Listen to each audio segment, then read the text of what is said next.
Bienvenidos a Seguí tu vocación podcast. Un podcast de la Pastoral Juvenil de la Diócesis de Mercedes. Buenas tardes, yo soy religiosa de la comunidad de las Hermanas del Divino Salvador y pues pertenezco a la provincia de Colombia, soy colombiana del sur de Colombia. Estoy este año acá en Uruguay apoyando un poco la misión que realizan mis hermanas aquí en este país. ¿Qué les puedo contar un poco de mi proceso vocacional? Bueno, yo llevo cerca de 7 años y alguito en la comunidad, en proceso de formación todavía. Comencé en este cuento de la vida religiosa desde muy joven. Yo ingresé a la comunidad a los 16 años. Entonces, ¿qué me motivó o por qué razón estoy en la vida religiosa y por qué sigo optando por la vida religiosa? Me tiene acá la curiosidad. Yo no, cuando decidí ingresar a una comunidad religiosa no tenía ni idea cómo era la vida religiosa, ¿no? No conocía el esquema de vida, la estructura, a qué se dedicaban. Sabía que había muchas comunidades religiosas, muchas monjitas, pero pues yo no sabía cómo era el estilo de vida. Desde afuera se logra percibir muy poco lo que se vive acá adentro. Y a veces tenemos una idea muy, muy limitada y entonces eso nos hace a veces tener unas ideas un poco extrañas de la vida religiosa o de las hermanas, ¿cierto? Solamente desde dentro se logra percibir la libertad con la que uno asume esta vida. Curiosidad porque yo tenía como me causaban muchas dudas el por qué creer o por qué mucha gente creía en Dios, por qué otros no creían, por qué valía la pena y por qué se dedicaban la vida a vivir desde la fe. Y yo decía, pero ¿por qué existen tantas personas que defienden y hay otras que no? Bueno, tanta pelea con ese cuento. Y me surgió a mí la curiosidad de argumentar y dar razón del por qué yo creía, por qué creer en un Dios. Y entonces mi respuesta fue un poco chistosa, ¿no? Yo necesito argumentar mi fe y la única forma de concentrarme en esto es en la vida religiosa, porque si me voy por otro estilo de vida, lo dejo a un lado. Fue eso, mi motivación fue esa. Que si quería o no la vida religiosa, no sabía en ese momento porque no sabía cómo era la vida religiosa, no tenía ni idea. Solo desde cuando ingresé, opté por la vida religiosa cuando fui conociendo. Entonces fue un proceso de ingresar. Yo estuve más de 4 años en proceso vocacional antes de ingresar a la comunidad. Entonces, acompañada de hermanas, me visitaban, hacíamos encuentros vocacionales, ¿cierto? Pero esa vaga idea bueno, sí, suena la vida religiosa, pero mi curiosidad seguía y mi idea era simplemente darle más sentido a la fe que tenía. Eso fue lo que me motivó. Un argumento pues muy, pues como sería, un poco convincente, ¿no? O sea, entrar a la vida religiosa por querer matar una curiosidad un poco extraña. Sin embargo, pues solamente al ingresar me fui conociendo.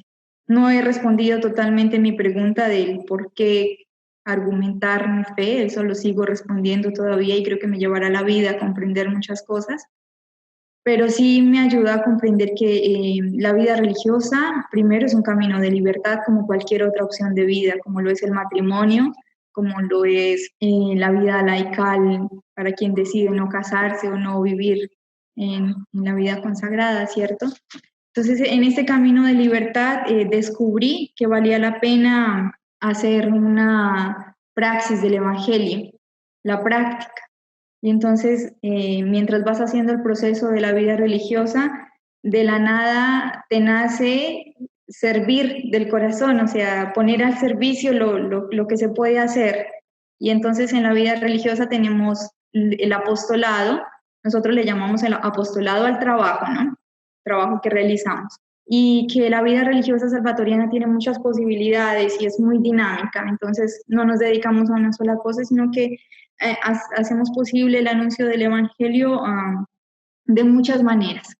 Y ver esa gama de posibilidades tan amplia que tiene la comunidad, pues fue como que fue despertando más mi interés. Descubrí o conocer la vida salvatoriana o la propuesta salvatoriana, porque es un carisma y entonces poder entrar en comunión con ese carisma y decir, me quiero dedicar a esto, porque la propuesta salvatoriana de verdad que se compromete con la gente o intenta comprender qué es anunciar a Jesús, y entonces todo el esfuerzo de conocer quién es Jesús y por qué entregar la vida por él, ¿no? O por qué donar y hacer su mayor esfuerzo para que él sea conocido. Eso como que me impactó muchísimo. Entonces, la propuesta de Jordán, que es el fundador, me ayudó mucho. Entonces, ser salvatoriana es una de las mejores cosas que me ha pasado en la vida. Descubrir que desde la vida religiosa siempre estás en la dinámica de estar al servicio, de hacer posible, de comprometerse de diversas formas en el plano espiritual, en el plano social, ¿cierto? En el plano intelectual. Entonces hay muchas posibilidades y que haces vida con otras personas. Y entonces ahí está una de las cosas que más aporta tal vez a la vida religiosa o que la vida religiosa aporta a la sociedad, y es la vida en comunidad. Entonces aprendes a convivir con personas diferentes y tienes que vivir esa vida comunitaria que a veces no es fácil, y los que viven en matrimonio sabrán explicarlo mucho mejor. No es fácil siempre estar juntos, no es fácil siempre ponernos de acuerdo para que la vida sea más amena. Sin embargo, en el matrimonio los une el amor, los une los lazos familiares. En la vida religiosa nos une el objetivo o lo que llamamos vocación, y tenemos que aprender a querernos, personas de diferentes lugares, con diferentes costumbres, con diferentes maneras de pensar y sin un lazo de sangre que nos una. Entonces, aprender a querer así es bien complejo, pero vale la pena. Y vale la pena. Y la vida religiosa te enseña también a que tienes que encaminarte hacia un objetivo, y hay que lograrlo no solo, sino juntos. Entonces, también lograr cosas juntos es, creo que uno de los mayores aportes, y eso me motiva, ¿no? Y hay algo que me tiene aquí en la vida religiosa y me dice, bueno, vale la pena esto, es demostrarle a la sociedad que podemos hacerlo en comunidad, que podemos hacer algo colectivo frente pues a todo este tema del individualismo que tanto se nos promueve hoy, ¿cierto? Entonces podemos hacer algo juntos. Vale la pena creer en Dios, porque Dios le apuesta a la vida y, como dice el Evangelio de hoy, a la vida plena.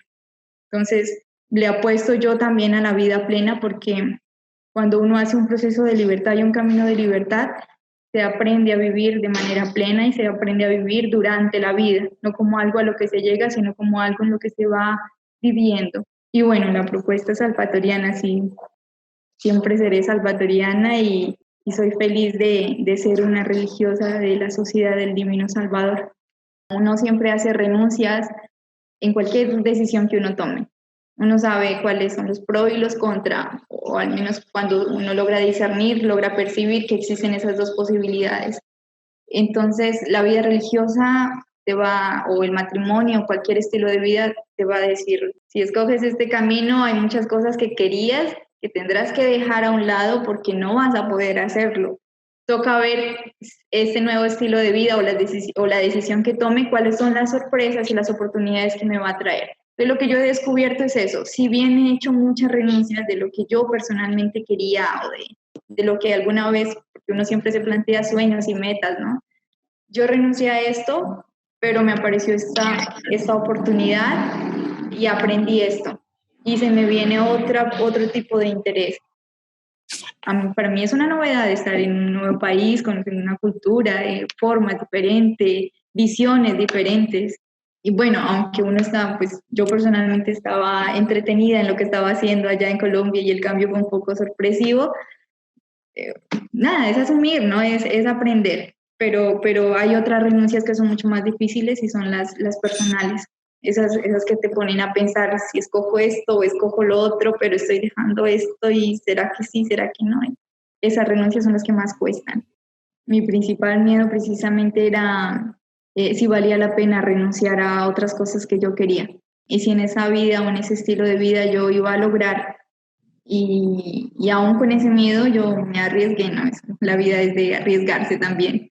Y cuando uno tiene esos miedos, pues camina con ese miedo, pero créanme que lo que yo tenía tanto miedo de abandonar, lo he encontrado de otras maneras o muy parecidas, pero pero eso que yo tanto buscaba, tal vez por fuera, lo he encontrado. Lo he encontrado en este camino y he logrado hacer muchas cosas. Frente a esos miedos, arriesgar o dejar que Dios actúe, como ya lo han dicho. Que Dios, a través de las situaciones y de personas, se va manifestando y uno no sabe cómo, pero es la gracia de Él actuando. Entonces, ¿y qué consejo les doy? Pues que frente a las decisiones que tomemos en nuestra vida, están los procesos de libertad que hagamos y lo que nosotros podamos entender por libertad y lo que nosotros también podamos entender por la plenitud de la vida o eso que es tan difícil, o vida en abundancia, o bueno, como lo queramos llamar, ¿cierto? Y que ante la toma de decisiones siempre es importante discernir, entonces tomarnos el tiempo de silenciarnos y de poner en la balanza las situaciones. ¿Qué me hace a mí más feliz? Porque muchas cosas nos pueden hacer feliz, pero felices, ¿no? Pero ¿qué es lo que a mí más me hace feliz? Y con libertad seguirlo. Cuando uno no se siente libre, por ahí no es. Seguí tu vocación podcast.